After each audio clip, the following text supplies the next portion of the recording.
നല്ല സിമ്പിൾ റെസിപ്പിയാണ്, അതുപോലെ നല്ല ടേസ്റ്റുമാണ്, നമുക്ക് എളുപ്പത്തിൽ ചെയ്യാൻ പറ്റും കേട്ടോ. ആദ്യം നമുക്കൊരു പാൻ ചൂടാക്കിയിട്ട് ഇതിലേക്ക് 1.5 ടേബിൾ സ്പൂൺ നെയ്യ് ചേർത്തിട്ട് ചൂടായി വരുന്ന സമയത്ത് ഒരു നേന്ത്രപ്പഴം നമ്മൾ നീളത്തിലൊന്ന് കട്ട് ചെയ്തെടുത്തിട്ടുള്ള ചേർത്ത് കൊടുക്കുന്നുണ്ട്. 2 വശം ഒന്ന് മൂത്ത് കിട്ടുന്ന രീതിയിലേക്ക് ഒന്ന് ചെയ്തെടുത്തിട്ടുണ്ട്, മാറ്റി വെക്കാം. ഇനി ഒരു ബൗളിലേക്ക് 1/4 കപ്പ് മൈദ, 2 ടേബിൾ സ്പൂൺ പഞ്ചസാര, ഒരു മുട്ട, കളറിന് വേണ്ടി മാത്രം ഒരു പിഞ്ചളവിൽ മഞ്ഞൾപ്പൊടി, കുറച്ച് ഉപ്പ്, 1/2 കപ്പ് പാലും കൂടി ചേർത്തിട്ട് നല്ലപോലെ ഒന്ന് മിക്സ് ചെയ്തെടുത്തിട്ടുണ്ട്. ഇനി നമ്മൾ കുറച്ച് തേങ്ങ ചിരകിയതിലേക്ക് കുറച്ച് ഏലക്കാപ്പൊടിയും പഞ്ചസാരയും കൂടി ചേർത്തൊന്ന് മിക്സ് ചെയ്തെടുക്കുന്നുണ്ട്, ഫില്ലിങ് കൊടുക്കാനാണ് കേട്ടോ.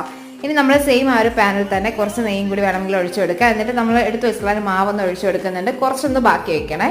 എന്നിട്ട് നമ്മളിതൊന്ന് മൂടി വെച്ചിട്ട് ലോ ഫ്ലെയിം വെച്ച് വേവിച്ചെടുക്കാം. പെട്ടെന്ന് തന്നെ വെന്ത് കിട്ടും. എന്നിട്ടൊന്ന് ഫ്ലിപ്പ് ചെയ്തിട്ട് നമ്മളിതിലേക്ക് നേരത്തെ മാറ്റി വെച്ചിട്ടുള്ള ബാക്കി മാവ് ഒഴിച്ചു കൊടുക്കുന്നുണ്ട്.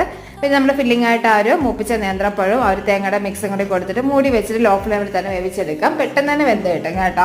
നമ്മുടെ ടേസ്റ്റി ആയിട്ടുള്ള ഈവനിങ് സ്നാക്ക് കൂടെ റെഡി ആയി കിട്ടിയിട്ടുണ്ട്. അടിപൊളിയാണ്, ഒന്ന് ട്രൈ ആക്കി നോക്കണേ. മറ്റേ റെസിപ്പി ആയിട്ട് വരാം.